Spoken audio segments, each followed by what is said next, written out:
Butter, you're the reason why I am my weight. You're the reason why I rip my shirts, why I eat at the buffet. Butter, you got your very own kind of nice. We all live inside a butter world. Oh, butter, butter, gonna eat it by the stick tonight. Gonna eat out this world. Oh, butter, I'm about to take a bite, 'cause I want that salty cream. What I dream about all night. Butter dreaming. I'm about to take a bite, 'cause I want that salty cream. What I dream about all. What is going on, you guys? What's up, everyone? Man, what a hard intro. Shout out to Rolling Blue Shout out to Rolling Blue. for that great song. Fantastic song. Fantastic intro. Yeah, man, gets me going so hard. Yes. What's going on, everyone? Welcome back to another episode of Monday Night Live with Butterfield. We are your hosts. My name is Anderson, And I'm Jay. and our mission is to advocate for animal-based nutrition for human beings. You know, we want you to become stronger, healthier, and become harder to kill together with us, right? So I we're- love it. Yeah, so we're here to be your number one source of animal-based nutrition, health, and fitness. Yep. That being said, we have a great show planned for you tonight. Follow us on Instagram, YouTube, TikTok, Twitter. If you don't already, go like and share all of our content on Instagram. The Algo Lords hate us. Support the show, buy our merch, Valentine's Day merch. I love you like I love eggs. We're getting our t-shirts soon. That's why we can't show them here yet. But get them before Valentine's, guys. Don't forget. Get them for your partner. It's coming up. Yeah, get the rest of the butter merch. We have the butter battery, make butter great again hat. You know, put politics aside. Everyone can stand together for butter, right? Who cares about the left or the right? We're team human first, and butter is pro-human. What else? Absolutely. Yeah. Shout out to everyone who's watching. Yeah. You Yeah. wanna show Oh, yeah. the you showed Frank. them already? Shout out to Frank. Shout out M&L coming up. We have Courtney. Shout out to Courtney. Let's go. Courtney in the house. Thanks for Yeah. joining. Someone complained about the trumpets. We tried. Let us know if the volume is okay. Someone said Yeah. it was too loud. Yeah, someone brought up the Which you- trumpet. Thank you for the criticism. We take that Appreciate very that. seriously, but I can't let go of the trumpets. I have strong feelings for them because It captures enthusiasm pretty well. yeah, this is a very serious show. We take this very seriously, and we're going to cover some very serious topics with evidence and science. Episode number Are you not entertained? We got some new sounds for the soundboard. some intensive research from my brother, and he got us some new sound effects, improving the show every day. Yeah, so we'll go through some announcements, right, for our Discord group. Oh yeah. So if you haven't already, join our Discord group. It's free, and we hold a monthly challenge. The challenge this month is sit-ups. Are you doing your sit-ups? We're building our abs for the summer. Summer's right around the corner, guys. Are you on track with your fitness goals? Are you going to be a sad ball of cholesterol this summer again? Come on. When are you going to change? Change your ways. Join the Discord. Get stronger with everyone. Eat meat. Build your abs. Do your sit-ups. In January, we did push-ups. And in December, we did squats. So you're missing out. Yes. Sit up February. 25 sit-ups a day. Could be crunches or a preferred ab workout. We're doing knees up crunches. We get better muscle activation that way. Yeah, personally, yeah, I feel it better with the knees up. Yes. Sit-ups. If you're not a fan of sit-ups, that's why you can do crunches. People in our members group in our Discord are getting abs. If you want abs, why aren't you part of the Discord? And as always, we do weekly check-ins on Wednesdays via Zoom, and that's available for everyone on our group. That's right. Quick review of our leaderboard. Nadia, number one in just 6 days, 550 sit-ups, you could say. Yeah, basically first and second place are same number of points. Big D, he was Darren was first in this morning. It looks like the lead was taken from him. Oh man, better step it up. Yeah, We better step it up. we better step it up. My brother in fifth, and I am in sixth. Alphabetical order, of course. Yes. It's not personal. Yes. All right. Oh yeah. We wanted to highlight some couple comments about vitamin A toxicity, because right, we've been pretty clear that you shouldn't be consuming liver every day. One of the concerns is vitamin A toxicity. Yeah. So we've been pushing against this nose to tail narrative, and then someone pointed out, what, you don't eat oxtail, you don't eat cheek. Like, no, that's of course good. It's still muscle meat, but you'll realize the nose to tail carnivores, they're not really pushing for you to eat oxtail or for you to eat, the cheek, jowl. What they're really pushing is this consumption of organ meats, and you see them eating raw liver, they're eating raw testicles and the kidneys. Which, come on, like, who really finds that appetizing? Like, it makes for great views, and don't get me wrong, I'm very seriously entertained by watching that, but it's there are some upper limits to it and some concerns to this, and the concerns are real, and we've touched lightly on these concerns in a previous episode. I believe it was episode number 6. But we'll do a deep dive at some point. That being said, that's just a refresher in case you're not familiar with the subject. We've been pushing back, and some people have been upset, understandably so. But we wanted to share these comments we received today from 2 separate individuals who, they're claiming health complications from overdoing the liver. So someone commented, "I've been smashing liver and recently done some bloods which show extremely high blood iron, some vit A toxicity, which can be quite dangerous if not dealt with. Nutrition is personal. Stop blindly following influencers." Yes, stop blindly following influencers who have a product to sell you, and they will not be held accountable for when your health takes a toll, right? Then we got a message, and of course we responded to a comment, but someone else messaged us, "My son and my husband have been dealing with vit A toxicity. We regret so much eating liver and hiding it in burgers so our son would eat it. Ever since we started the low vitamin A diet, his eczema is so much better and his little kidneys are not dilated anymore." So it sounds like the son is very young, Yeah. newborn maybe, and they had some complications, which is tragic because, again, the concern is a lot of this push is being done without any disclaimers that there can be some upper limit or some harms to overdoing it, some harms that might be disguised by including carbohydrates in your diet again, right? Suddenly, keto and carnivore bad, but is that really bad? Or did you just not do it right? Can you do it wrong? You can't do it wrong.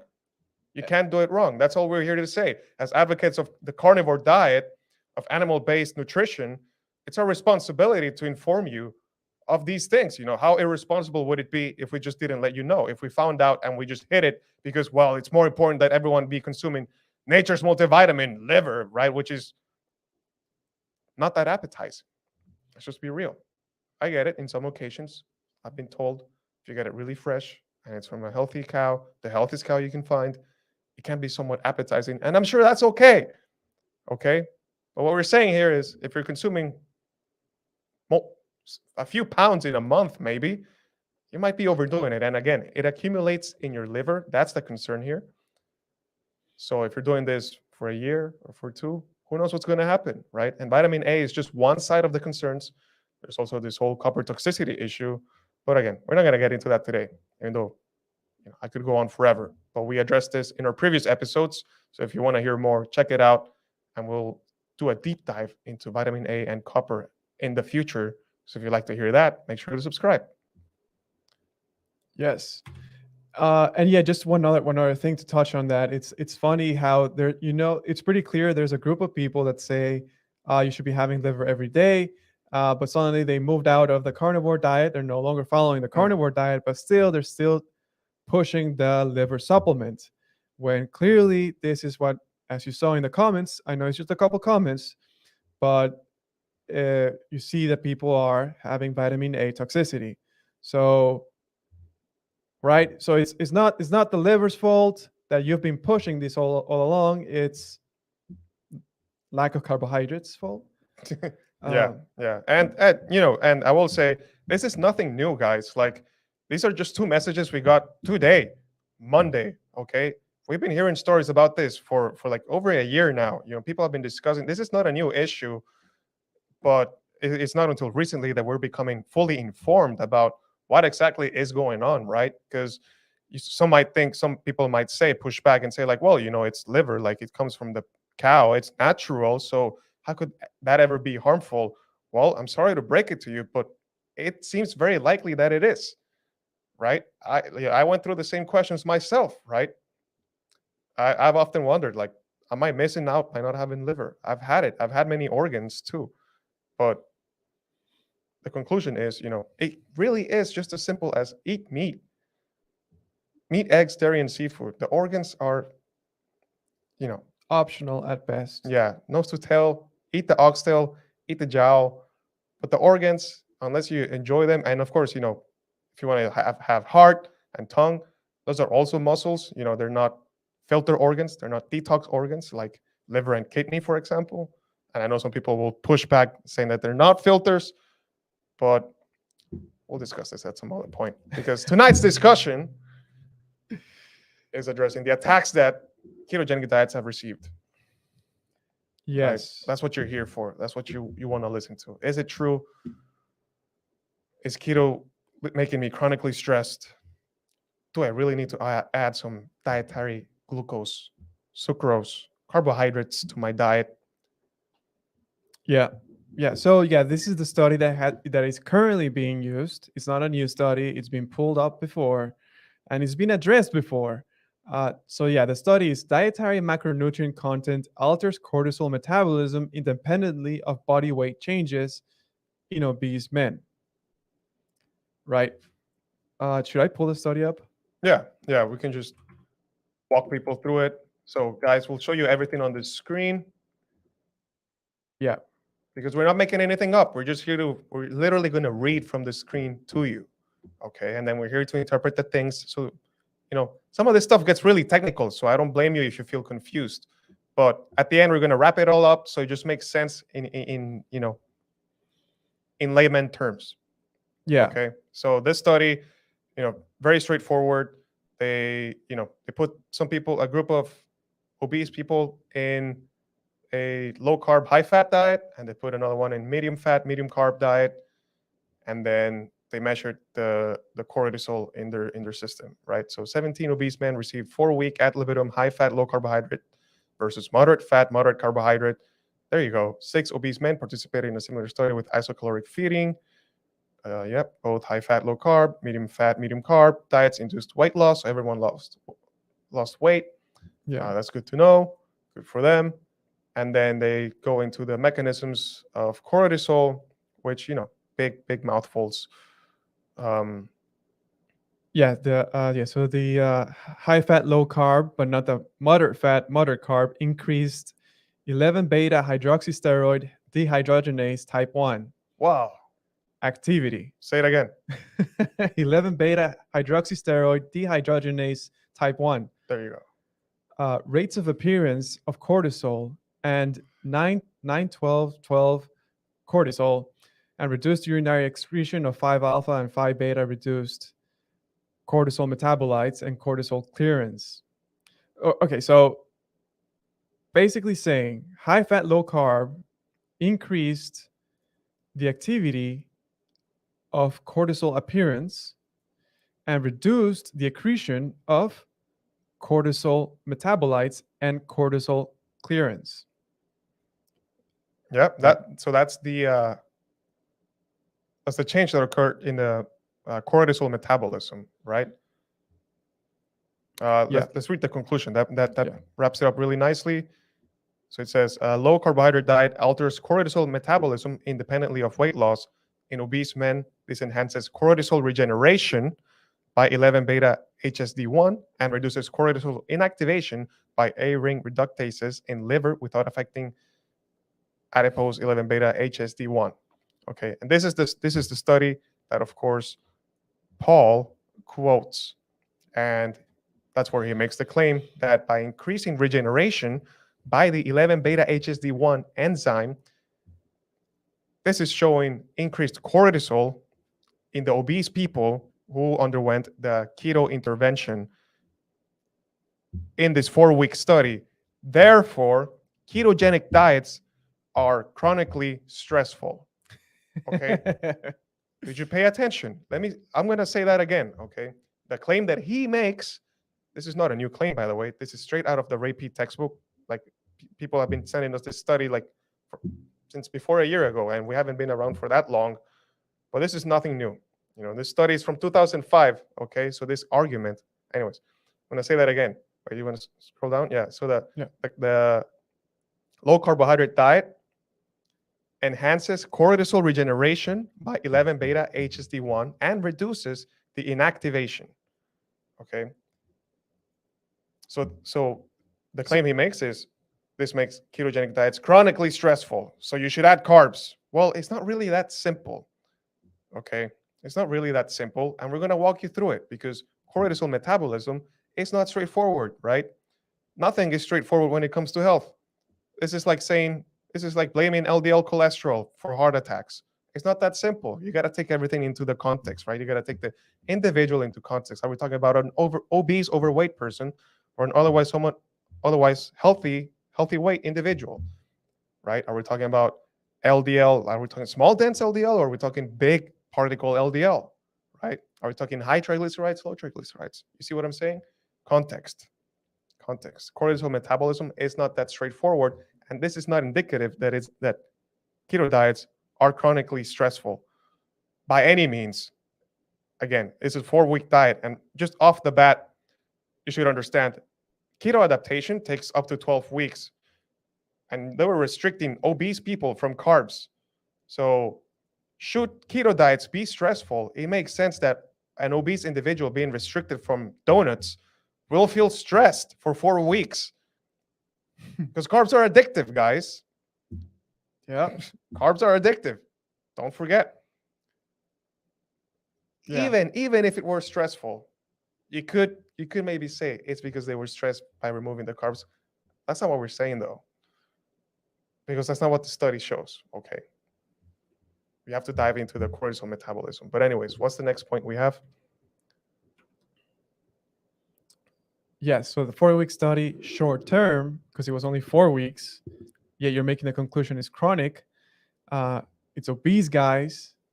And so obviously this is an adaptive response, right, to the lack of carbohydrates. Exactly. All right. Why an altered metabolism in cortisol, in this case, is not entirely indicative of a problem. There you go. All right. So let me see if I can pull it up. Yeah, it's This one. there you go. Yeah. So, that study again, that the one that Paul brings up, that has been brought up multiple times by the repeat community as an attack on keto because they're sugar copers, and when you become sugar brained, like it's very, very hard for you to understand the study properly. But again, it's nothing new. The people have been this point has been addressed multiple times by the keto community. So here we have an article by Amber O'Hearn from 2014. So if you don't know who Amber O'Hearn, who she is, she's a very well-known figure in the keto carnivore community. As she's contributed some very interesting research pieces and conducted very interesting lectures in conferences, low carb under. I'm not sure if she does this full time or not. I'm not sure what she's doing now, but anyways, very well-known figure by everyone. So 2014 article where she discusses ketogenic diet's effect on cortisol metabolism and why this putting obese individuals in a keto diet and seeing this increase in cortisol appearance is not necessarily an issue.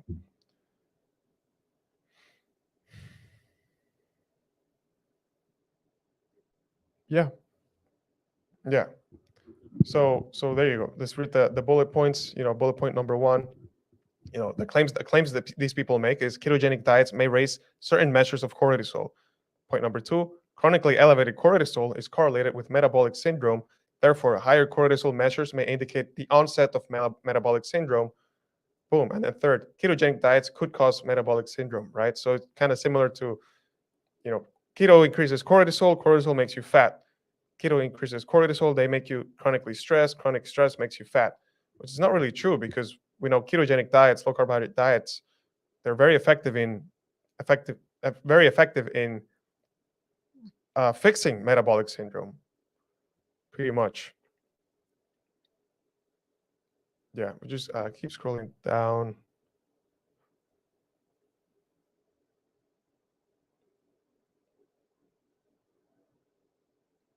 Keep scrolling down.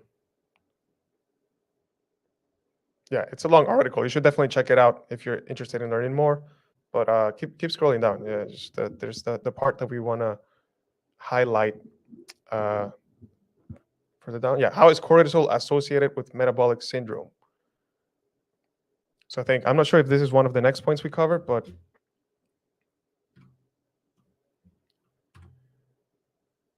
oh yeah, okay, yeah. So this is the next point we covered. All right, let's go back to the site. Yeah, so cortisol. It's complicated, but basically focus on. There's 3. Look at the diagram, right? It's very complicated, but what you should focus on is you see cortisol and cortisone right there next to each other. Okay, so cortisol is the active form of the hormone. Cortisone is the inactive form, and what converts between these two is the 11 beta hydroxysteroid dehydrogenase enzyme, right? So remember 1 beta HSD1 that was mentioned in the other study. This is the enzyme that was upregulated in ketosis. Okay, so this process is regeneration, going from inactive to active form, from active to inactive form. So cortisol undergoes 3 processes. Number 1, it's produced. So it's excreted by the adrenal gland. Okay, so when people say adrenal fatigue or adrenal stress, they're saying that their adrenals are becoming fatigued because the adrenals are constantly secreting cortisol. That's production.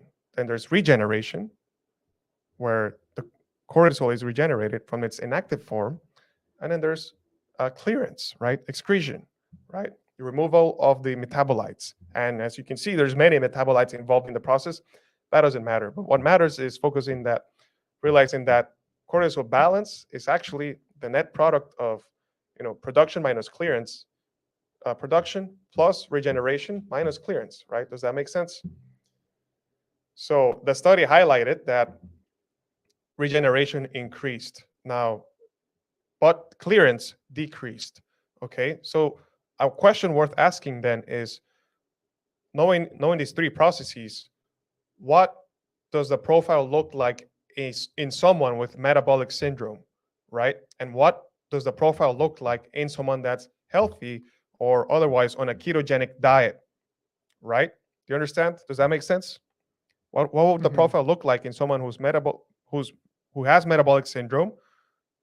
What would the profile look like in this person who's obese versus what would the cortisol profile look like in someone who's healthy or doing a keto diet? Well, they look different, right? Just from that study, we know regeneration increased, clearance decreased. Okay, it's different. Does that mean that the keto diet makes you chronically stressed? No, not really. It just means you're clearing less, but you're regenerating more, right? But if you scroll a bit further down, then this article discusses, here we go, yeah, the cortisol profile that's associated with metabolic syndrome. Okay, now again, this gets very technical, guys, but if for the sake of science, if you're going to be fear-mongered into having carbs, you need to understand why you're being fear-mongered and why that argument just doesn't stand on its leg. So the profile associated with metabolic syndrome includes the following characteristics: high cortisol production rates, high cortisol clearance rates, and high 11 beta HSD1 expression in fat cells and low expression in the liver, right?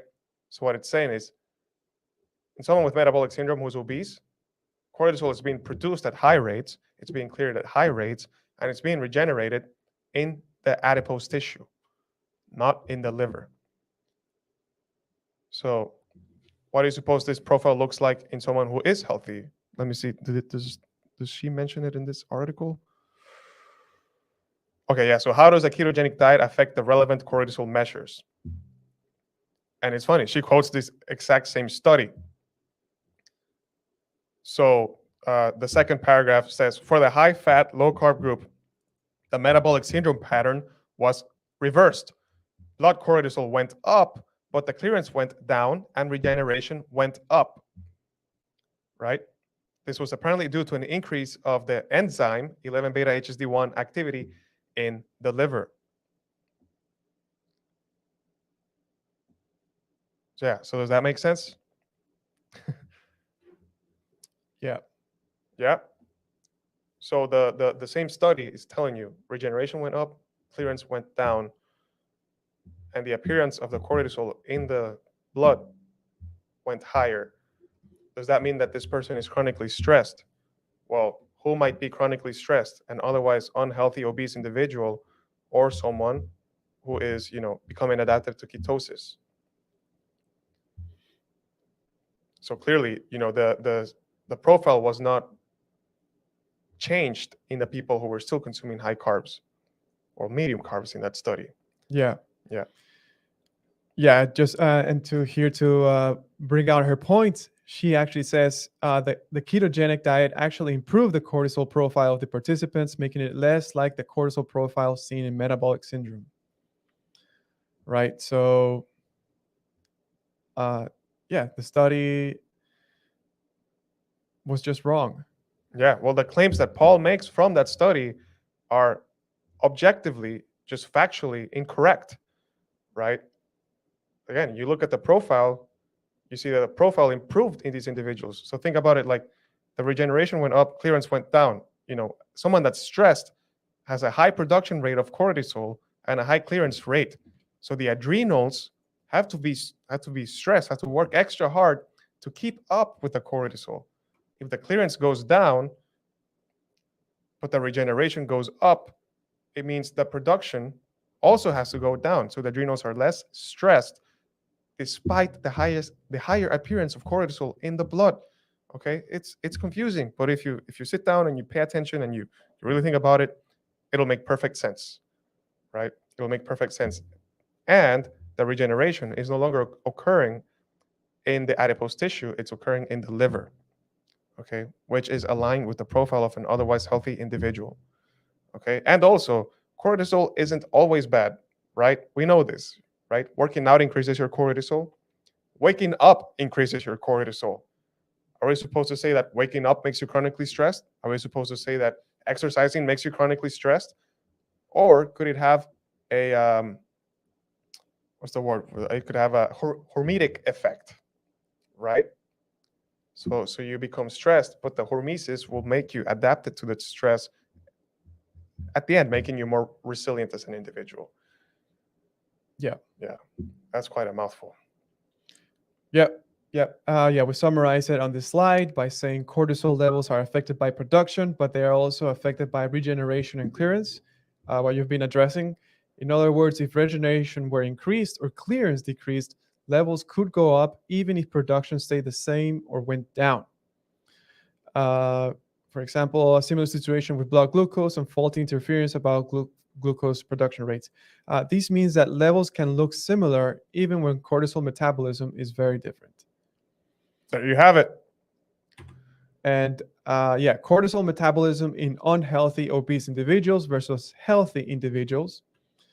Again, you were mentioning this in the article. The characteristics of cortisol profile with metabolic syndrome: high production rates, high clearance rates, and high 11-beta HSD1 expression in fat cells, and low 11-beta HSD1 expression in the liver. Yeah. This is effectively inverted when you switch to a ketogenic diet. Okay. Does that make you chronically stressed? Does lifting weights make you chronically stressed? Of course not. Should you add dietary carbohydrates because of this? Of course not. Of course not. If you want- Nonsense. yeah. Not because of this reason. Do we need carbs? Absolutely no. There's no essential dietary carbohydrate. Do you want to add carbs? Maybe you like sweet things. That's okay. That's not what we're saying here. All right. Let's keep pushing.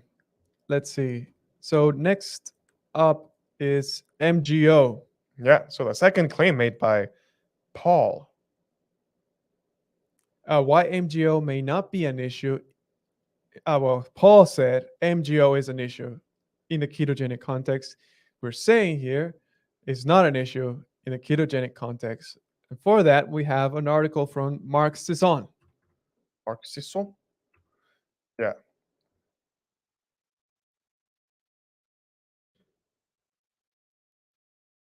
You want to just show the study first, the one that Paul mentioned? It's the last tab. Ketosis.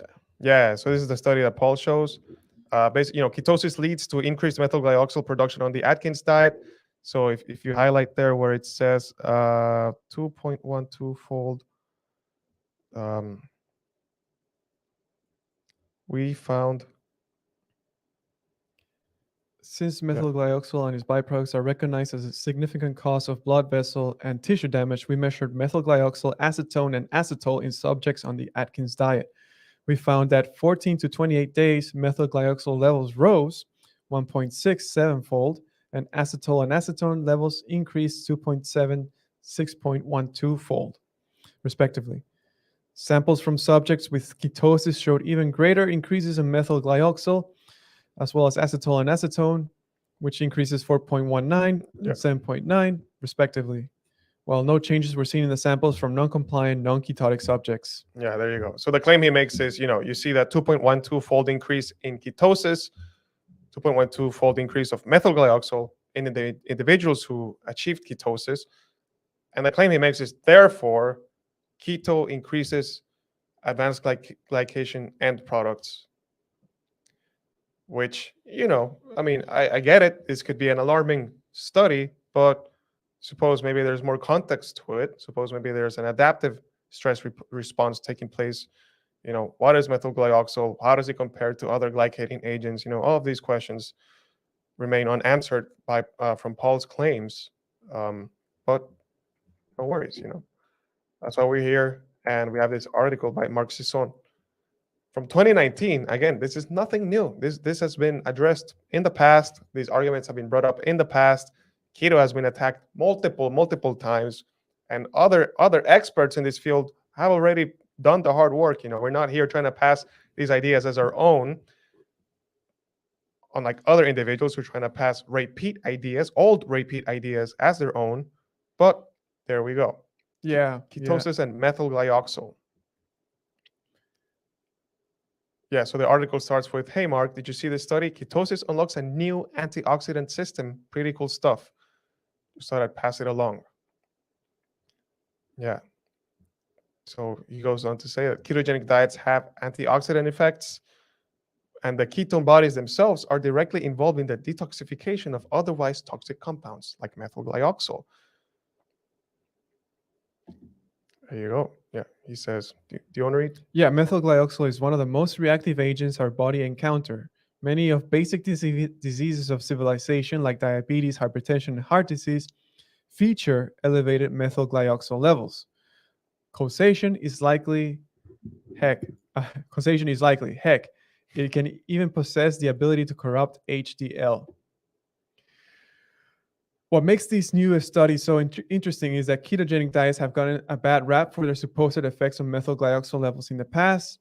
Detractors commonly cite a 2005 study of Atkins diet. That's the diet that we showed on the prior tab. Who reached ketosis double their methylglyoxal levels. Sounds pretty bad. Well, according to this study, maybe not. One of the main ketones, acetoacetate, gloms on the methylglyoxal and converts it to a harmless metabolite. Elevated methylglyoxal might mean very different things depending on what kind of a diet produces it. There you go. Yeah, so here he is explaining that the ketone body acetoacetate GLOMS, I guess it attaches itself to the methylglyoxal, rendering it harmless. Yep. Yep. And that's it for this article. But if you go to the next tab, you have the study there. Yeah. This is a study that Mark Sisson refers to. The ketone body acetoacetate buffers methylglyoxal via non-enzymatic conversion during diabetic and dietary ketosis. Yeah. Actually, can you hit the full text link? Because there's a really cool diagram that I want to show the people, show the viewers, so they get a better idea. The graphical abstract. Yeah. You could probably just click on it. Wow. Not good. It's none of these, right? No. I think it must have been the first one. The first one. Yeah, it wasn't loading. It's not loading. The graphical abstract. Interesting. Oh, what happened? Yeah, so this is a study that shows that ketone bodies actually buffer methylglyoxal. So what this means is that they act as an intermediary, so that the methylglyoxal is not harmful, right? So the ketones have a protective effect.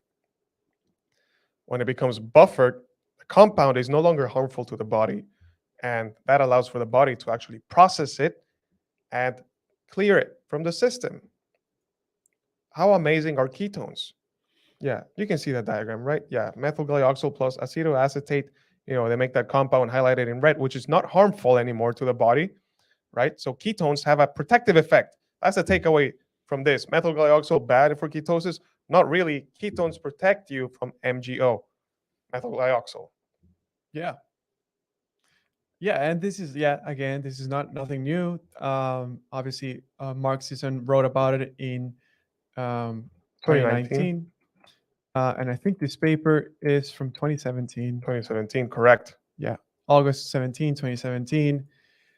And some people claim that they did not know this when they did the keto diet. I wish I knew about this. Yeah, they wish they were warned about it beforehand. And it's like, well, first of all, you never really did a keto diet to begin with. He didn't. But that's a topic for another day. Yes. Yeah. So anyways, I think we went ahead and covered these points. Yeah, we covered this slide. Yeah. So the study, and then there's this second study from the Science Daily that just keeps on highlighting how ketones actually protect you, right, from harmful effects of sugar. There you go. The body's own fat metabolism. Yeah, it's showing. Yeah. The body's own fat metabolism protects against the harmful effects of sugar. Sugar. Yeah. Sugar. Guys, sugar is not your friend. Through most of our human history, we never really had access to available sugar as we do today. Okay, so might have been that our ancestors, they didn't really suffer these diseases because they had limited access to sugar, of course. And whenever they did, they would gain weight, rightly so, within the seasons, and then they'd probably go, into winter and lose all that weight. It all happened for a reason and with a purpose. Now everything's available 24/7. We live in a very different environment, and as such, we must adapt to our environment. Yes. Sugar is by no means good for you. Yeah. Dietary sugar. I like highlighting this sentence because it says, "This may explain the chemical link between a low carbohydrate diet and healthy aging." Yeah, because that's one of the points that Paul addresses. Oh, ketogenic diets age you faster, dude.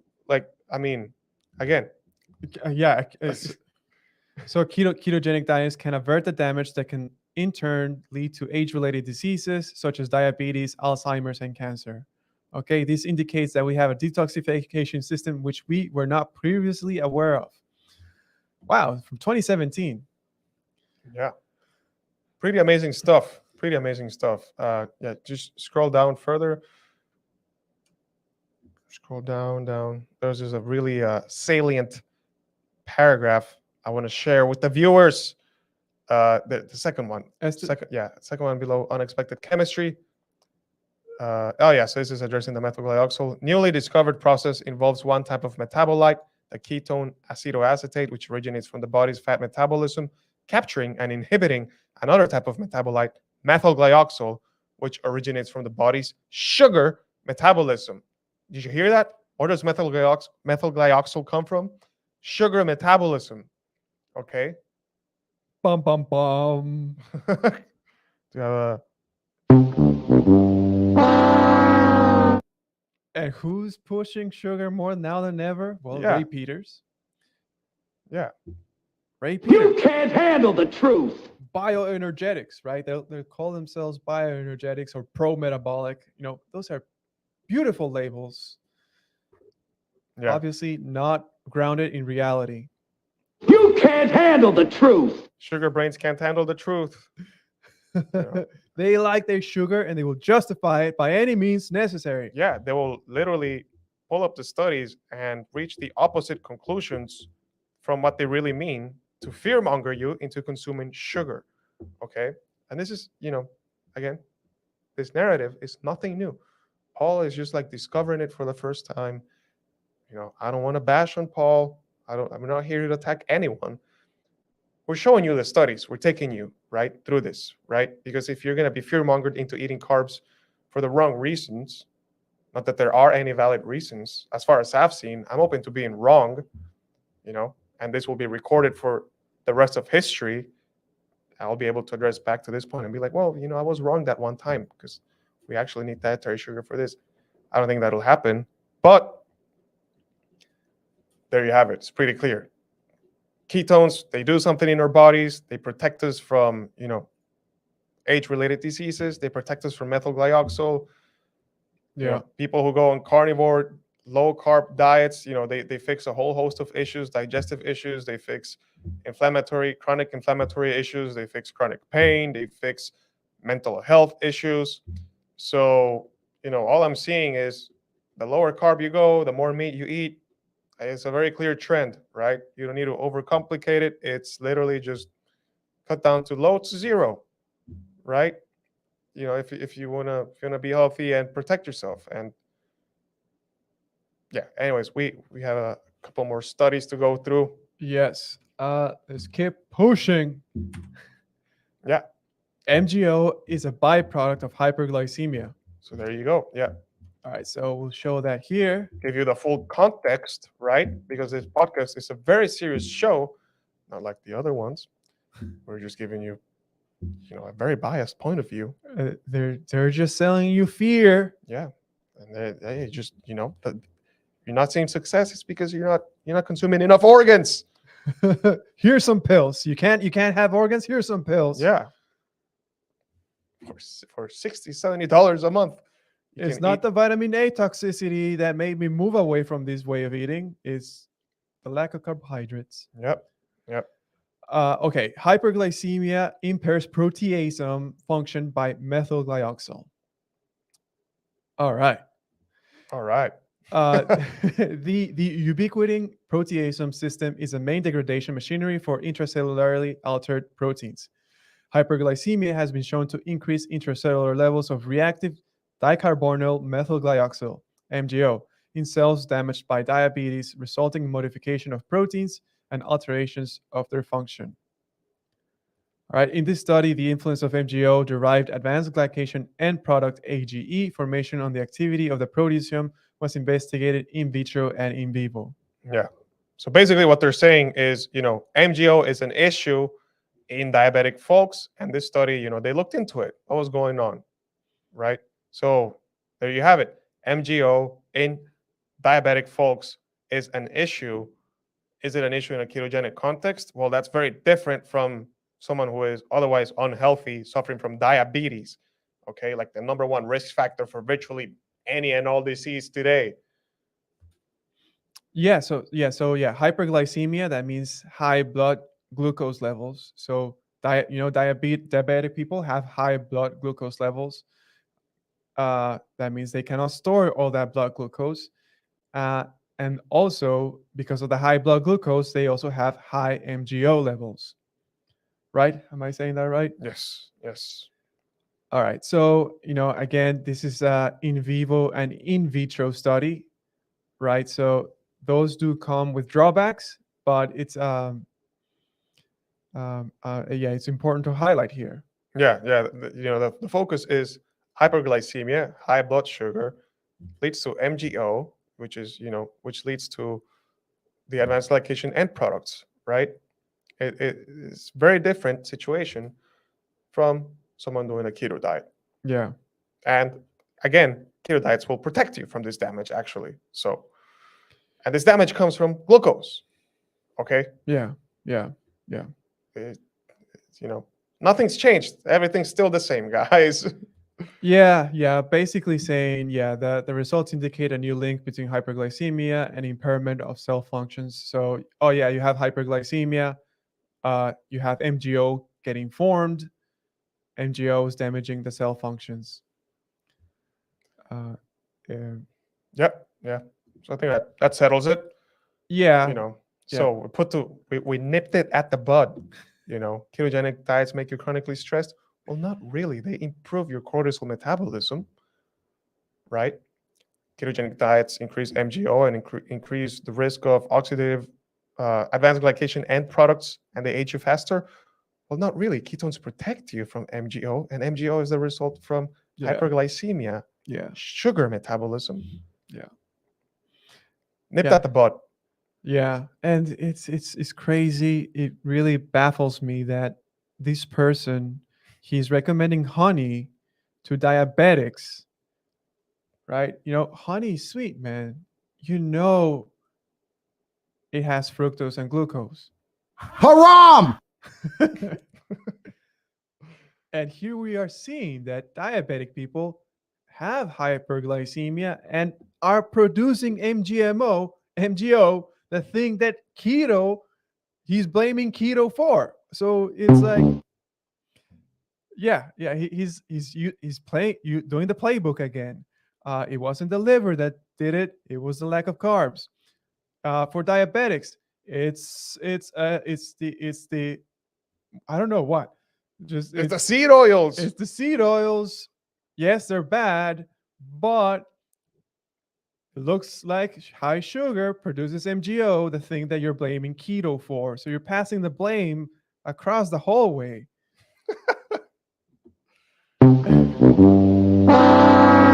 Yeah, pay attention, guys. Pay attention. All we're doing is showing you the truth. Many of you will not like it. We're not running around with spears, shirtless at the beach, telling you that this is necessary for your well-being. We're just showing you the truth. So, now that we nipped those two claims at the bud, we're going to give you some more information so that you can come out of this podcast smarter than before. Okay? If you're enjoying this, don't forget to like the video. If you're still watching, make sure let us know if you're following along, if it's all making sense. If you have any questions, that's why we do this live, so you can ask us any questions. If it doesn't make sense, I will repeat it. I will hammer it until you understand. Okay? Yeah. And the more I explain, the better we will understand it. So everybody wins. And I'm sure people in the future that are going to be listening to this are also not going to understand. So again, we're just here to help you comprehend. Okay? Exactly. A very serious show. Yeah. We're not messing around. What we truly want to deliver is peace, right? Peace for you, so you stop worrying about the constant new thing, MGO. Suddenly MGO is a problem, but it turns out sugar is causing MGO, right? A new compound, new name, whatever. What we want to give you is peace and security that what you're eating is appropriate. Still good. It's still good. Nothing's changed, guys. There's no new threat. No, if this works for you, this is the way. You're doing the right thing. Yeah. Coming at things out of fear is debilitating. The perception of fear can be more debilitating than the fear itself, guys. Okay. Wise. Yeah. No need to be afraid. Wise. Peace we give you. What actually causes glycation? There you go. Fructose is 6 to 10 times more glycating than glucose. We need a what sound. What? What? And come on, who's out there recommending to eat fructose, in higher quantities more than ever? Again, Emotional damage. again, we're not against fruit by themselves. It's just that when you come out and start attacking the ketogenic diet of increasing MGO, of causing cortisol, when in fact the same the foods that you're now recommending is actually causing this that you're blaming it for, is that's what I really have the problem with. We have fruit every once in a while when we want something sweet. We're not saying fruit is out here to kill you, but you should be informed that there's agrochemicals and all that stuff that you should be aware of. So therefore, maybe not a thing that you want to consume every day. Yeah. Heavy metals in organic fruits and vegetables. We covered that, I believe, in episode 1 or 2. You can go back and listen to it. Yeah. Found in baby foods, guys. Baby foods. Those fruit purees, sweet potato and rice, and what other things? Even the organic varieties, heavy metal toxicity present in these foods beyond the safe limits. And this is data from the FDA. We show you data from the FDA that shows that these foods had heavy metals in them. Just as a sidetrack, episode 1 or 2, go listen to them both, because again, we've been delivering golden nuggets so far in our show. Okay, no one else is talking about this. No one else is telling you these things, right? Yeah. We want you to be strong and healthy, and that's it. So yeah, there's this study, formation of fructose-mediated advanced glycation end products and their roles in metabolic and inflammatory diseases. Yes. Yeah. Well, this is basically the reference that says, fructose is 8 to 10 times more glycating than sugar. Yeah. Yeah, it's right there. Yeah. Sorry, just one sentence above it. Fructose-derived advanced glycation end products may be involved via the Maillard reaction. Fructose has not been the main focus of glycation research because of the difficulty in measuring its adducts, and more importantly, because although it is 10 times more reactive than glucose, its plasma concentration is only 1% of that glucose. In this focus review, I summarize exogenous and endogenous fructose metabolism, fructose glycation, and in vitro animal and human data. I think that's it. Yeah. They're just highlighting fructose is multiple times more glycating than sugar. Sugar metabolism causes MGO. You see the common theme here again. Are we really surprised that this is what we're seeing? Of course not. Because this is not new information. We knew this. Before. Yeah. Oh, and there's difficulty measuring glycation from fructose because you can do the HbA1c test, but even that is only sensitive to glycation from glucose. So, if you're eating copious amounts of carbohydrates in excess, if you're putting on weight from consuming these foods in excess, then it's likely that maybe you're setting yourself up to further complications down the road. Now, can someone very active who does a lot of exercise get away with it? Of course. Yeah. Of course, people can get away with many things. You can get away with smoking. You can get away with drinking on the weekends. I have many skinny friends. We all know that skinny individual can get away with eating lots of junk food. Does that mean that these people are healthy? You decide for yourself, right? Yeah. But if we want to focus on the issues and trying to solve them, is it really fair to tell diabetics keto bad, maple syrup good? Is it really fair to do that, guys? Please. Yeah. All right. A few benefits of ketones. Yeah. Oh my God, man, it's such a good show. Like, nipping myths at the bud. We're educating you on the real risks, and now we're gonna tell you about the benefits of ketosis. Just a few things, about our own human physiology. This wisdom that is deeply human, but we've forgotten along the way, and we keep forgetting, and we're gonna keep on forgetting. But that's okay, because this episode's gonna be out forever. Yep. Yeah. So Yep. from Mark Sisson's website, shout out Mark Sisson. Mark Sisson. Mark Sisson. Is that how you say it? Sisson. Sisson. Sisson. Sisson sounds so much classier. His first sentence, the brain needs glucose. Mainstream sources will tell you brain needs glucose. The brain can only run on glucose. Man, that argument is heard over and over and over again. That's crazy. Yeah. The brain can derive 75% of its fuel from ketone bodies. Excellent. If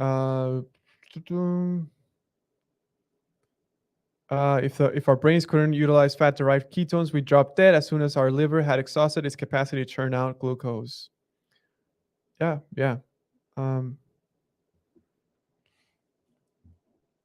Is there actual cognitive advantage to running on ketones?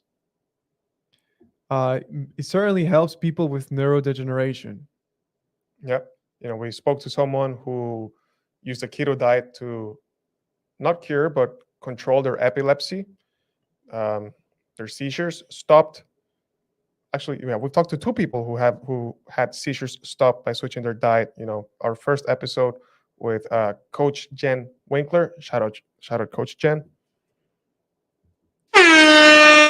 Shout out Coach Jen. She used a keto diet and then a carnivore diet to manage her epilepsy and her seizures. And then our episode with Fellowship of the Nate. Nate also stopped having seizures after switching his diet. Oh, actually, Alex also, shout out. That's true. Yeah, shout out Nate. Shout out Alex. Shout out to all these guys. We got nothing but love for these people because they're doing the work. They're fighting the same fight we're fighting, and they're doing their part. And everyone who's along with us in this fight is a comrade in the battlefield. But yeah, 3 people who suffered from seizures who stopped having them after fixing their diet. So, N equals 3 right there. And we can prove to you from direct experience. But yeah, neuroprotective by and large. Yes. So here highlighting the sentence from his article: in Alzheimer's disease, aging-related cognitive decline, epilepsy, and Parkinson's disease, brain glucose uptake is depressed. So you have Alzheimer's, or you have Parkinson's, or epilepsy. Your brain glucose uptake is depressed even before any actual cognitive decline appears. Right? So you're having a carbohydrate diet, you're eating whatever. Normally, you'll still maintain cognitive function, but your brain is uptaking less glucose. Yeah, there's a reason they call it type 3 diabetes now. Yeah, that's one of the theories floating around. Yeah. Even despite having high glucose availability in the person, right? One thing we know for sure, there's a lot of glucose availability in our food, in modern diet.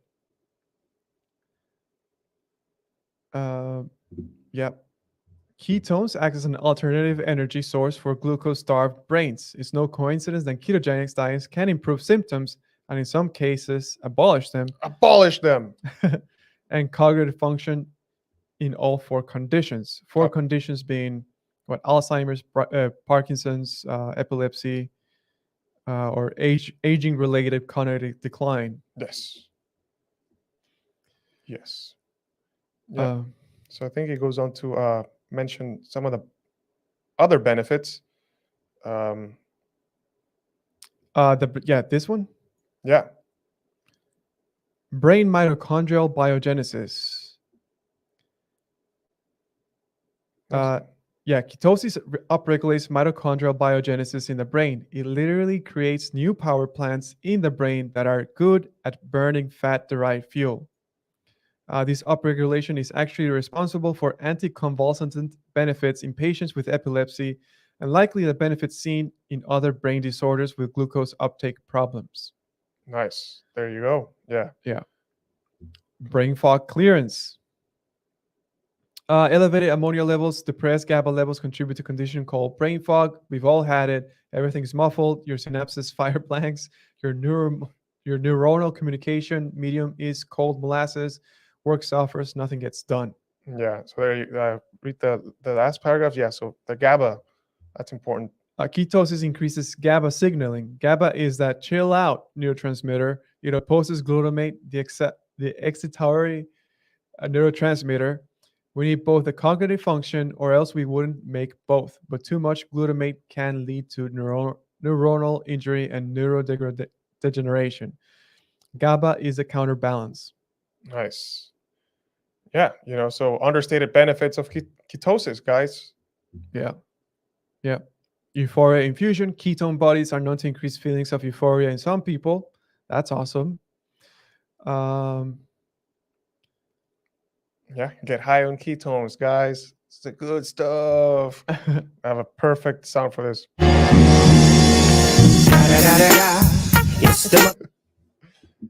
All right.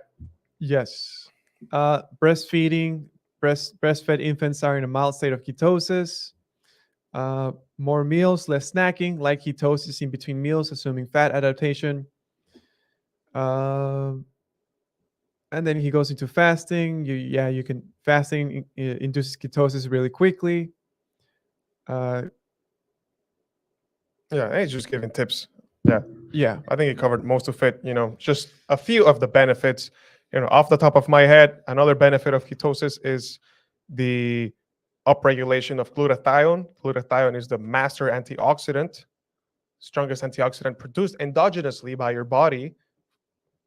So you want to say that it's chronically stressful. You want to say that it increases aging. Well, if it does, it's not for those reasons. That's all I will say, right? Fair to say, I think we've demonstrated that. If there are any reasons to include carbohydrates to your keto diet, it is not because of those two reasons. And again, nothing new, previously addressed multiple times in the community by some of the biggest figures in the community. We're just showing you here in 2023, a few years later, I guess this is what it takes. We're going to have to keep on going back to these things. Yeah. And then just to summarize, well, I mean, yeah, you were summarizing just right there. Cortisol is not the enemy. MGO claim is not an issue while in a ketogenic context. Now we know that the ketone body acetoacetate binds to the MGO, making it harmless. And fructose may be more glycating than glucose, as it seems. Right? So what's going on? It's very confusing to some people. I can understand.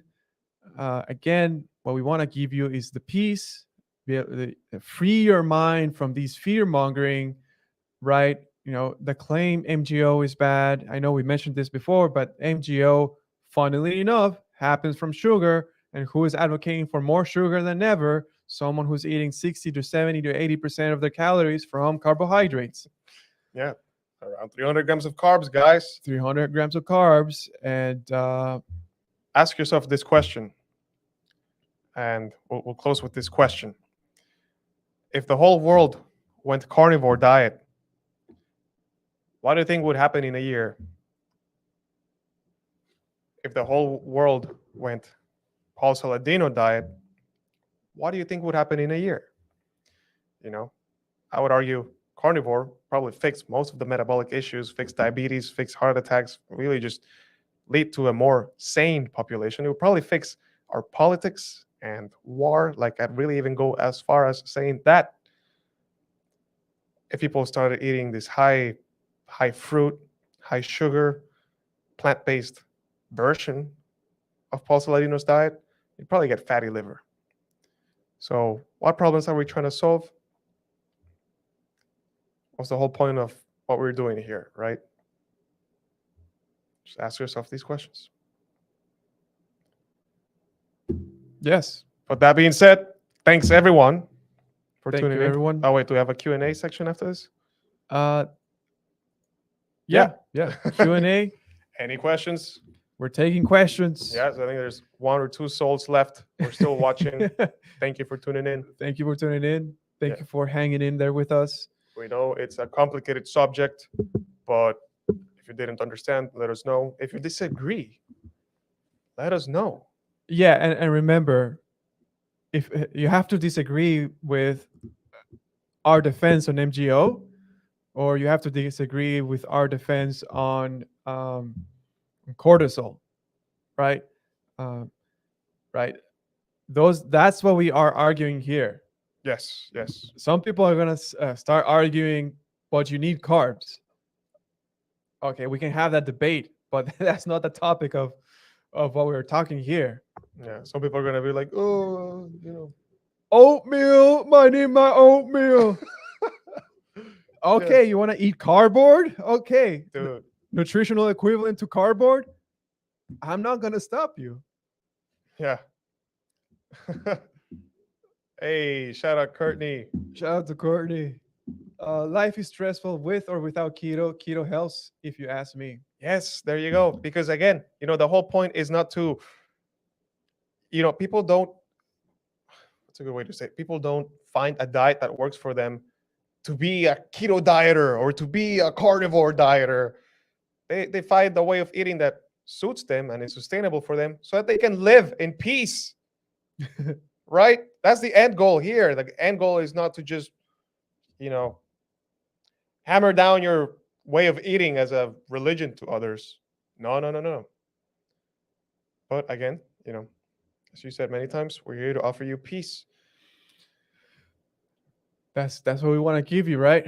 Yeah. But yeah, I heard the funniest comment this week was someone saying like, where do you get your electrolytes? I eat waffles for my electrolytes. And I'm like, the only answer I gave that person was like, dude, you're eating waffles for electrolytes? It's like 400 milligrams of potassium per one waffle. Butter ain't it, is what this person said. Okay. That's the first I heard, man. Waffles for potassium. Where do you get your electrolytes from? Let us know. There's infinitely way more electrolytes in any meat than a waffle. If you think you need to be eating grains, refined grains, to get your electrolytes, reconsider your beliefs. Waffles, man. Waffles. I mean, I would accept like a banana, right? People believe bananas got potassium, right? But man, Waffles, bro. But yeah, now we're gonna get some people arguing like, oh, you need carbs, oh, you need liver. But yeah, if you have, oh, nice. I use LMNT brand electrolytes. Hey, nice. So we just had some more people tune in. Well, we're just wrapping up the show, guys. If you have any questions, let us know. Let us know where you're watching from. Thanks for tuning in. We're just wrapping up the show, but of course, the episode will be available right now exclusively on YouTube. Sooner or later, we'll find a way to post all of this on Spotify and so on and so forth. But the show must go on, and we must keep on educating and addressing any and all issues that come up. Okay, so whether you're zero carb, or whether you're low carb, or whether you subscribe to this animal-based, plant-based version of the Salad MD diet, salad. As long as you're eating meat, you're doing the right thing. Find what works for you. Don't come knocking on our door when you have fatty liver. Actually, we'll be here. We'll be here. We'll be here. Yeah. Chances are, and the chances are very high, we're gonna be here advocating for the same thing as always. Yeah, it's simple. Meat, eggs, dairy, and seafood. Can't make it any simpler than that. Sometimes even only red meat. Yeah. Fat and salt. All right. All right. We're gonna wrap it up. Don't forget to like, subscribe, share, hit us up, follow us on all available platforms, buy our merch, and if you'd like to work with us, get shredded for the summer, we can help you out. Yes, sir. Have a good night. God bless. God bless. Butter! Gonna eat it by the stick tonight. Got